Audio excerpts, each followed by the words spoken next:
I feel like here at TJC, the professors are really committed to seeing you seeing you succeed. You know, they want to invest in your the successful student that you're going to become in the future.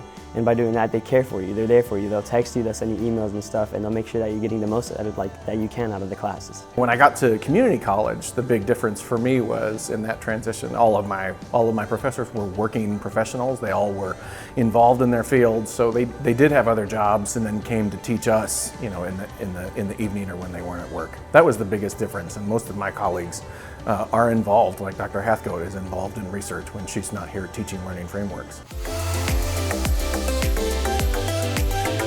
Transitioning from high school to college, I'd say one of my biggest hurdles would be learning how to manage my time properly with the increased workload, just getting used to that and setting a schedule for myself so that I get to complete everything on time.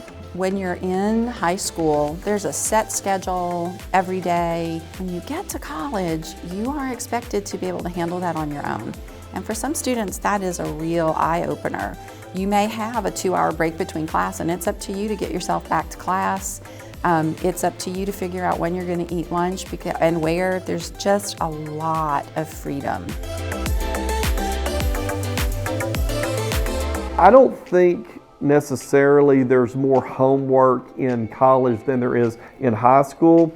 I think at the college level it's trimmed down so much that in class there's so much that needs to be accomplished in a short amount of time that the work outside of class is tied to the outcomes of what the professor's trying to do within the class.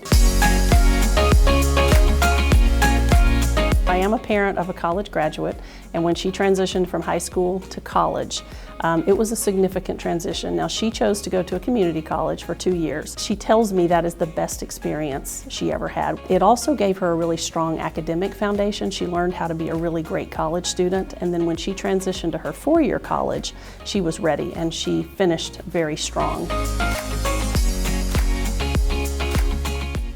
For me, high school was honestly completely different than college for me. I kind of had pretty average grades in high school. I was just kind of, you know, run-of-the-mill student. And then here in college, you know, I'm setting up my own class times. I'm going to class when I've selected. It's really helpful for me, and it's actually made my grades improve way more. And my GPA looks way different than it did in high school, and TJC's been there for me to help me through that situation.